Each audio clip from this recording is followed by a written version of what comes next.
жасап атсаңар, ошоға чара көрбесіңер. Меншіңер болса үйіңерді, қалғанда алғыла. Отырасыңар бала бұл дейіп. Не чара көрбейсіңер? Ал бойынша. Бұл дейіп қарап отырасыңар. Бұна алмама. Салам достор. Биздин каналга жазылыңыздар. Башкалар көрсөтпөгөндү биз көрсөтөбүз. Бойынша. Алмаматов. Бұна биринчи сот 12 жарым жыл берди. Кейинки сот аны бошотуп жиберди.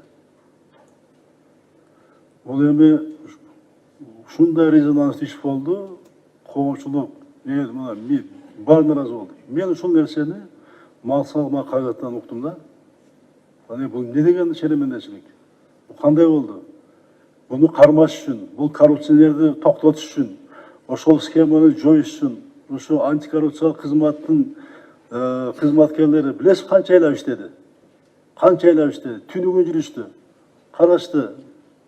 Анда бир сот менен бир прокурор чыгарып койсо, эмне ушуга чара көрбөйсүңөр? Мен ушуга таң калам да. Эмне үчүн сотко чечим чыкпайт? Эмне үчүн тартип комиссия бербейсиңер? Эмне ошол прокурор, эмне ошол прокурор, ошол макул болгон прокурор эмне үчүн иштеп жүрөт? Эмне үчүн чогуш берилген? Эмне үчүн иштен кетпейт ал? Эмнеге кетпейт? Эмне үчүн сот иштейт?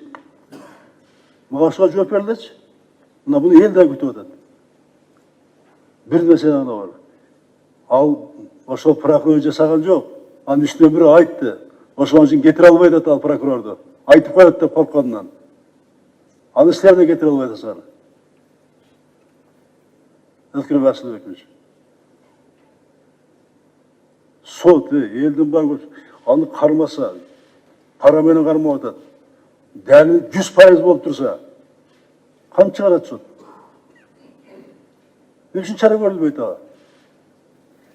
Эмне үчүн тартип комиссия бербейсиңер прокуратура? Кайрылбайсыңар.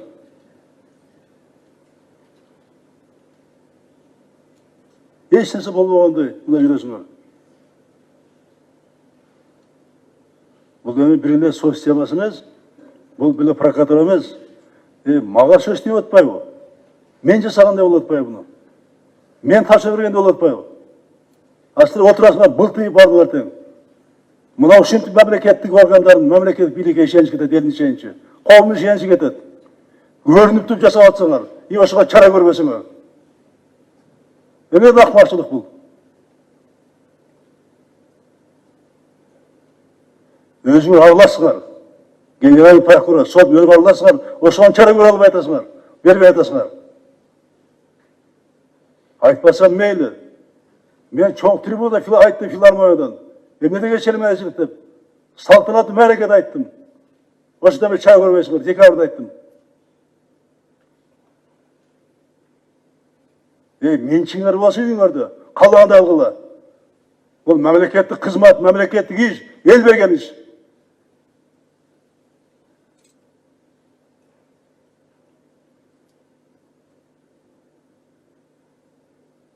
Отырасыңар бала бұл дейіп. Не чара көрбейсіңер?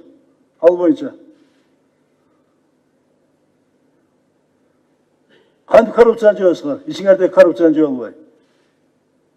Кармап берген коррупционерді соттабай. Қанды коррупцияны күресесіңер? Соттың ішінде, прокуратураның ішінде. Қанды күресесіңер?